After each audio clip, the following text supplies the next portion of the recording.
हमारे साथ बातचीत करने के लिए सपा विधायक रविदास मल्होत्रा जी हैं। रविदास जी, इस वक्त अखिलेश यादव लगातार निर्वाचन आयोग पे निशाना साध रहे हैं। हालांकि वो 18,000 एफिडेविट के साथ शिकायत भी किए थे। जिले के 3-4 जिलों में जो शिकायत थी, जिलाधिकारी जवाब दे रहे हैं कि ऐसा नहीं है। अखिलेश यादव तथ्य के साथ पूरा डॉक्यूमेंट जो एफिडेविट है, जब आयोग ने कहा मुझे कुछ नहीं मिला, तो एफिडेविट भी वो दिखा रहे हैं। तो ये निर्वाचन आयोग और समाजवादी पार्टी के बीच में क्या चल रहा है? 2024 में लोकसभा के चुनाव में चुनाव आयोग ने बड़े पैमाने पर धांधली करी। भारतीय जनता पार्टी ने बड़े पैमाने पर वोटों की चोरी करी। समाजवादी पार्टी के राष्ट्रीय अध्यक्ष माननीय अखिलेश यादव जी ने 18,000 एफिडेविट के साथ चुनाव आयोग से शिकायत करी और शिकायत करने के बाद उसकी रसीद प्राप्त करी। लेकिन फिर भी चुनाव आयोग ने कहा कि मुझे कोई शिकायत प्राप्त नहीं हुई है। तो अखिलेश यादव जी ने वो रसीद प्रस्तुत कर दी, लेकिन अब चुनाव आयोग की बोलती बंद हो गई। लखनऊ शहर में भी जो वर्तमान गृह मंत्री हैं राजनाथ सिंह, वो भी वोट चोरी करके लखनऊ के सांसद बने हैं।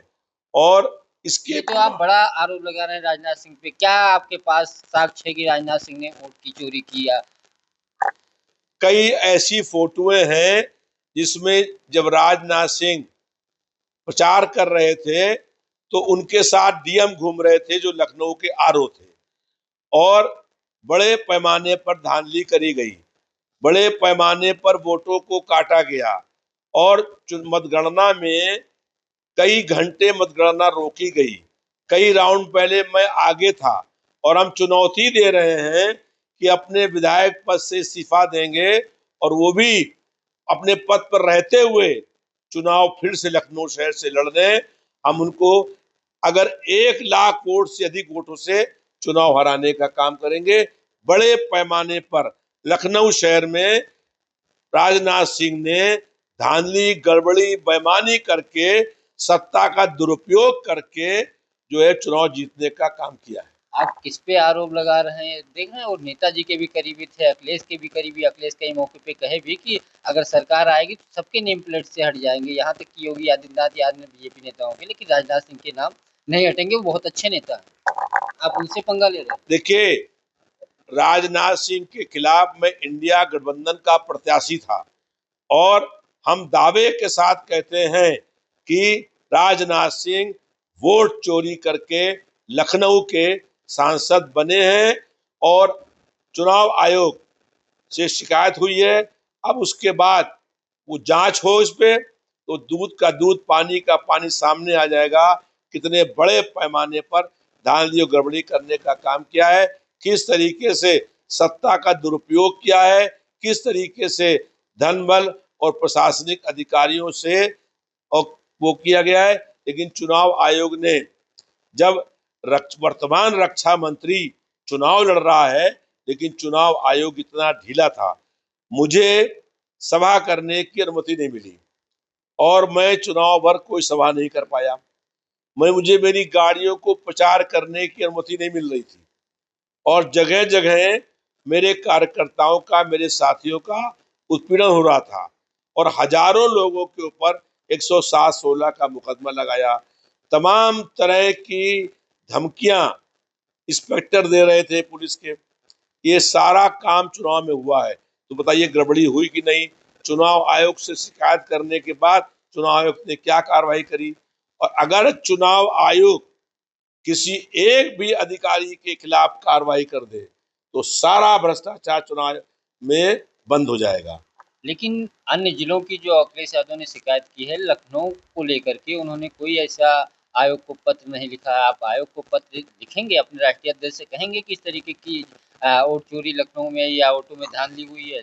हाँ बिल्कुल, मैंने उससे कहा है, राष्ट्रीय अध्यक्ष से, और उन्होंने भी स्वीकार किया कि हाँ, लखनऊ में तुमको चुनाव हराया गया है और बहुत बड़ी बेईमानी, धांधली हुई है। और हम दावे से साथ कह रहे हैं कि वो रक्षा मंत्री के पद पर रहे, इस्तीफा ना दें और फिर चुनाव लड़ रहे हैं, हम विधायक पद से इस्तीफा देकर चुनाव लड़ेंगे। प्रदेश में नाम बदलने का एक लगातार सामने चीजें आ रही हैं। अयोध्या, प्रयागराज का नामकरण किया गया। अब शाहजहांपुर में एक नाम बदला गया है, परशुराम रखा गया है। तो इसको लेकर के आप क्या कहेंगे? देखिए, Bharatiya Janata party damage control करने का काम करती है। आज पूरे प्रदेश में ब्राह्मण समाज भाजपा से बहुत अधिक नाराज है और भारतीय जनता पार्टी की सरकार में ब्राह्मणों का लगातार अपमान होने का काम हो रहा है। परशुराम जी भगवान थे, हम सब लोग उनको बहुत श्रद्धा और से उनकी पूजा करते हैं और परशुराम जी के नाम पर जलालपुर में आपने उसका नाम परशुरामपुरी रख दिया। लेकिन परशुराम जी की हम लोगों ने जयंती पर छुट्टी कराई थी। जब सपा की सरकार थी तब समाजवादी पार्टी के राष्ट्रीय अध्यक्ष अखिलेश यादव जी मुख्यमंत्री थे, तो उन्होंने परशुराम जी की जयंती पर छुट्टी करी थी। भारतीय जनता पार्टी ने परशुराम जी की जयंती को जो है वो छुट्टी रद्द कर दी।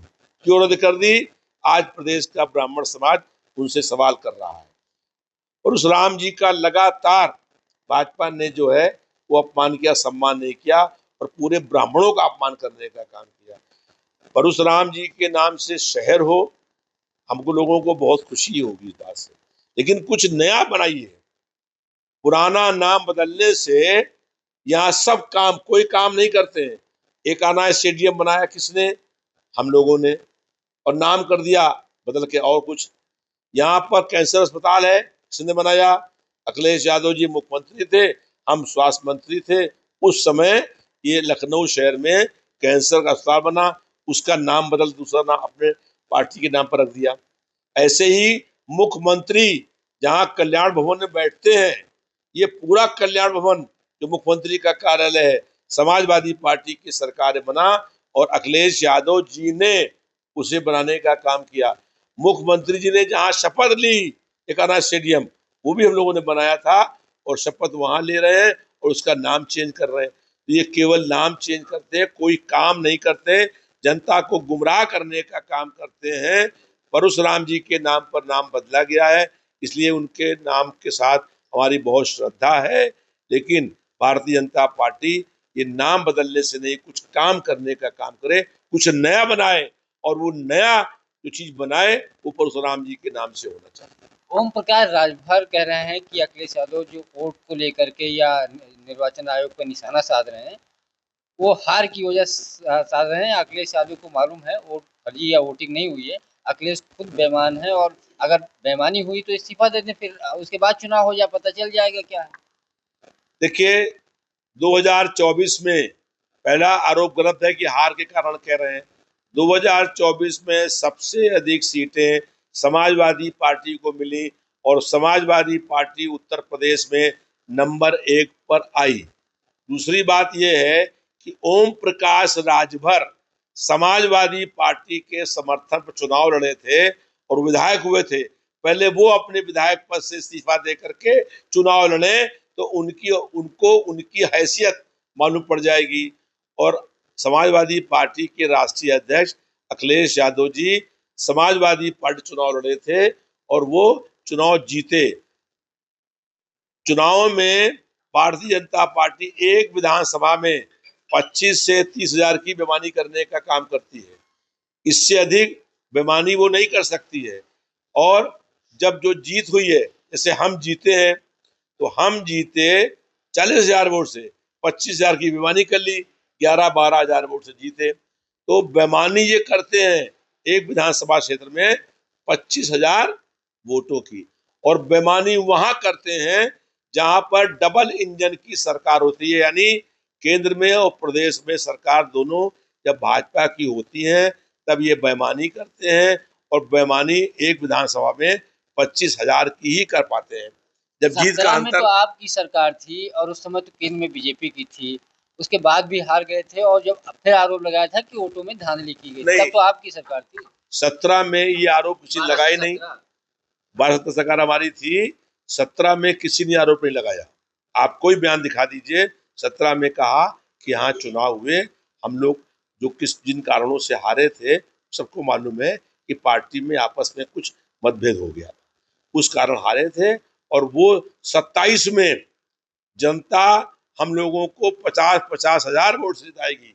ये 25,000 की बेईमानी भी कर लेंगे तब भी 25-25 हजार से ये लगभग जो है बीजेपी के लोग हारेंगे। और प्रदेश में बहुत प्रचंड बहुमत के साथ समाजवादी पार्टी की सरकार बनेगी और अखिलेश यादव जी प्रदेश के मुख्यमंत्री बनेंगे। चाहे कितनी बेईमानी कर लें, सत्ता परिवर्तन की लहर इतनी तेज है कि भारतीय जनता पार्टी को वोट ही नहीं मिलेंगे। अखिलेश जी एक बात और कह रहे हैं कि यादव और मुस्लिम के वोट काटे जा रहे हैं। क्या और अन्य वर्ग सपा के वोटर नहीं, सिर्फ 2 ही लोगों के वोटर काटे जा रहे हैं जो समाजवादी पार्टी के हैं?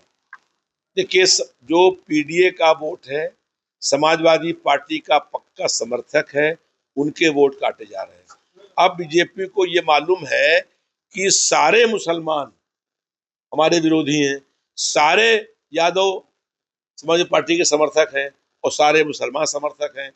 और जातियों में कुछ थोड़ा बहुत बंटवारा भी है, कुछ भाजपा को मिलते हैं, कुछ हमको मिलते हैं। लेकिन धीमे धीमे ऐसा माहौल बन गया है कि अब पिछड़ा कोई भी, दलित कोई भी, अल्पसंख्यक कोई भी भारतीय जनता पार्टी को वोट नहीं देगा। जो हमारा पीडीए की रणनीति है, पीडीए का मतलब है पी से पिछड़ा, डी से दलित और ए के 4 अर्थ हैं। ए से अल्पसंख्यक, ए से अगड़ी जाति के गरीब लोग और ए से आधी आबादी महिलाएं और ए से आदिवासी। ये 90% लोग अब एक हो गए हैं और भारतीय जनता पार्टी की हार निश्चित है। आज एटा में योगी आदित्यनाथ जी हैं, वहाँ उन्होंने बयान दिया है कि समाजवादी पार्टी और कांग्रेस देश में नया मंजर पैदा कर देश के सामने पहचान की संकट खड़ा कर दिया था। लेकिन अब डबल इंजन की सरकार ने उस जो पहचान की संकट था उसको उससे उबारा है। डबल इंजन की सरकार है, बताए भाजपा के लोग या मुख्यमंत्री बताएं कि 2014 में कहा था कि नहीं कहा था कि 2 करोड़ लोगों को हर साल नौकरी देंगे। अगर नौकरी दी होती तो 22 करोड़ लोगों को नौकरी मिल गई होती। अब कह रहे हैं कि 22 साल बाद नौकरी मिलेगी। अब पेश कर रहे हैं विजन 2047, यानी कि 47 तक वादे पूरे होंगे। महंगाई कम होगी 22 साल बाद, जो बेरोजगारी कम होगी 22 साल बाद, भ्रष्टाचार कम होगा 22 साल में, और जो विकास के काम है 22 साल में होंगे। जनता 22 साल तक उनसे कोई सवाल न करे। ये मतलब है कि भारतीय जनता पार्टी का लोकतंत्र में कोई विश्वास नहीं है। भाजपा की सरकार बनी है 5 साल के लिए और विजन पेश कर रहे हैं आगे 22 साल का। किसने अधिकार दिया? 5 साल के लिए आप चुने गए हैं, तो 5 साल का काम बताइए कि 5 साल में आप कौन से काम करेंगे, 5 साल का क्या विजन है। लेकिन हर मोर्चे पर फेल हो गई भाजपा की सरकार। 22 साल का विजन बता करके जनता को गुमराह करने का काम कर रही है। अब भाजपा का हर नेता कह रहा है हमसे कोई सवाल न करो, सवाल करना 22 साल के बाद।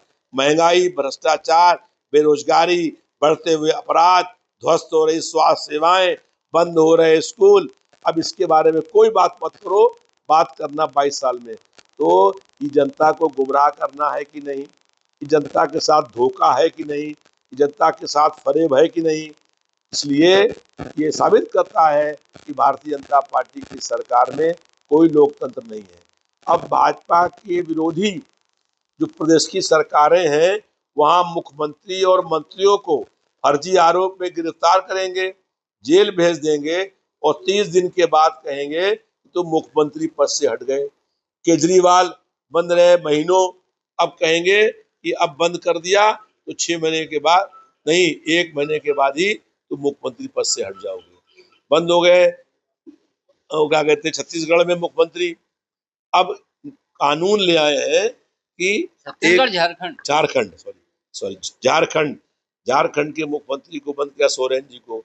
तो उसके बाद जो अब कानून ले आए हैं कि अगर कोई मुख्यमंत्री या मंत्री जेल जाएगा और 30 दिन तक अधिक रहेगा तो उसकी कुर्सी अपने आप चली जाएगी।